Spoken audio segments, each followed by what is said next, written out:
So hello everybody, I'm Felix Wemheuer and this is my YouTube channel Studying Maoist China, and today the first time I have a guest in the studio is Professor Ying from Columbia University. Hello. Hi Ying. Yes, hi. Hi. Felix. It was very nice to be here with you. So great to have you here. We want to talk about your new book is just out, Revolutionary Becomings.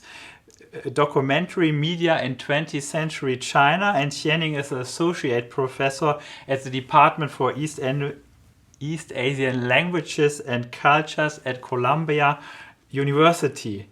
Yeah, and I would like to start with one question. So, how are the revolution in China in the 20th century linked to documentaries? Is a very broad question. And what is a documentary, and how did this genre contribute to revolutionary becomings?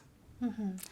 Yeah, I think today's students are certainly not surprised, right, when we talk about documentary and revolutionary movements, because our impulse now, when we see a protest or when we see a mass movement, is to take out our phone and record. And recently also we have student movements on campus in the U.S. and all around the world, and of course these videos from the encampment.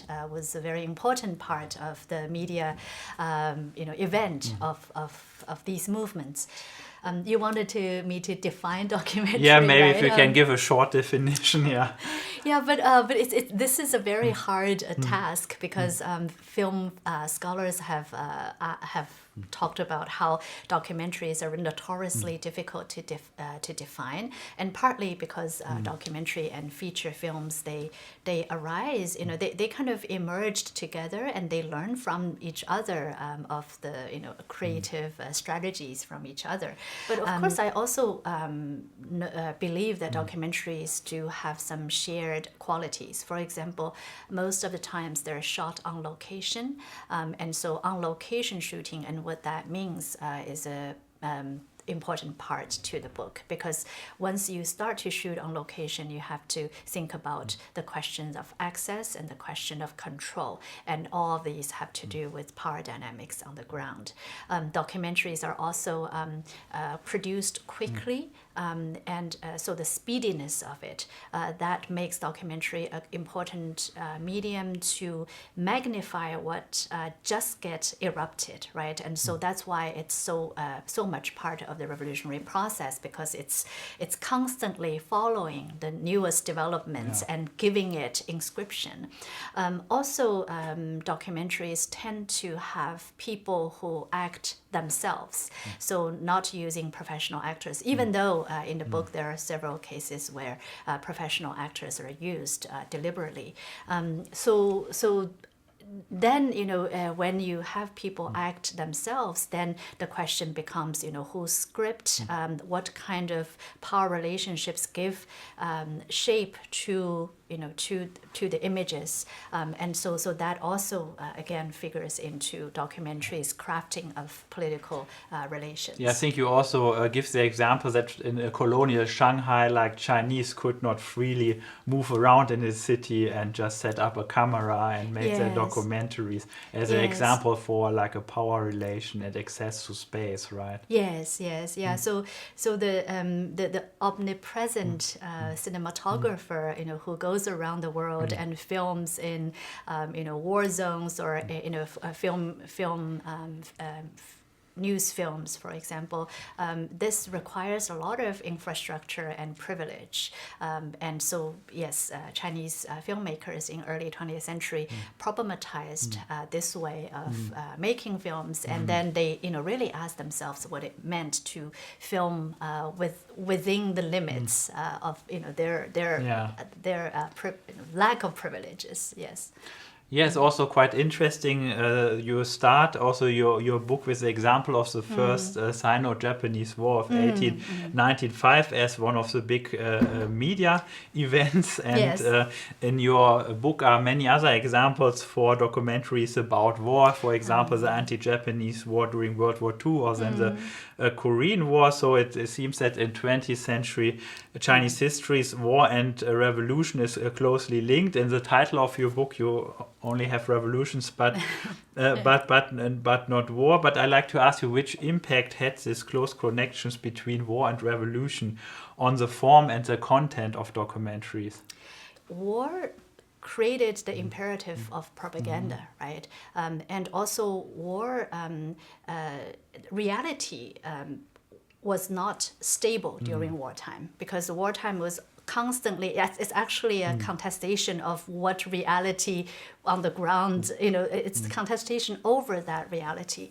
And so in the Second Sino-Japanese War, when propaganda documentaries were being produced and being also part of the film, the priorities of filmmaking by the nationalist government, the idea was to produce winning realities. So basically, these documentaries should strengthen the resolve of resistance among Chinese troops and people, and build strong alliance with international allies, and also demoralize the enemies. So you already mentioned the Japanese influence. So you're placing the history of Chinese documentary within the context of global history. You also talk about influence from France, from the US, and also from the Soviet Union. And you just mentioned also like documentaries about war. Joris Evans is a prominent figure in your book. He first made like a film about the Spanish Civil War, right? And then he moved also to China. And I think one controversy among the filmmakers at that time was whether or not a documentary should try to reflect reality authentic as possible, or it should be better to dramatize by adding stage scenes or then doing massive editing in a studio. Maybe could you summarize the arguments of both sides, the pro and cons, and give some examples from your book? And what is your own opinion on that controversy? When I look at early cinema in China, I realized that while objectivity was at the time also a rising virtue, the emerging virtue in China, with the influence of Western scientific cultures, but because cinema and photography came with colonialism and also with racist representations, the fact that even though they are photographs and they look like realist media, but to the Chinese eyes, they were not truth telling, right? And so the positionality of of image making was much more sort of intensely understood by the Chinese practitioners of early cinema.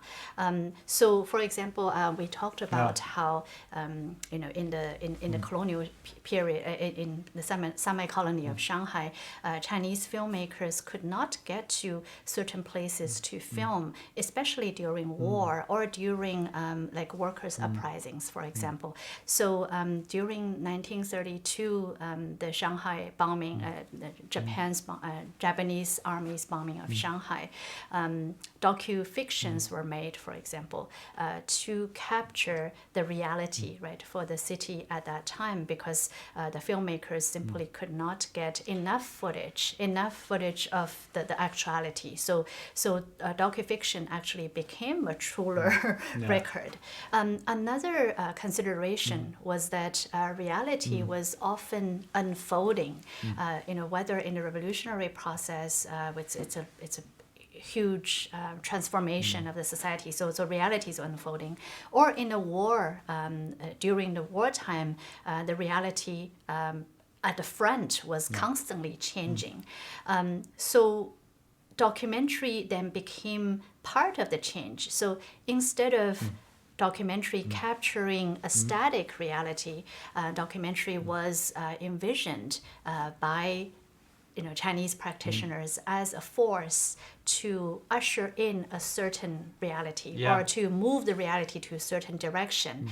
And so in that way, there is a lot of kind of intention, right? So the human intention, rather than sort of machinic objectivity, then became a defining character of documentary. Yes, and let me ask you a follow-up question. So you said that the Chinese were often aware that documentary is like not objective or authentic, because there were also a certain racist Western views on China. It also reminds me then during the debate in the Mao era, when foreigners were accused like Antonioni, that he have shown some real villages, but he only would pick like ugly and dirty sides of China. So even the picture as such would be like authentic. It would not reflect Chinese reality in a proper way, right? Also, who could choose what and decide to show what parts of China, right? Yeah, so that's a really I like how you made that association. I think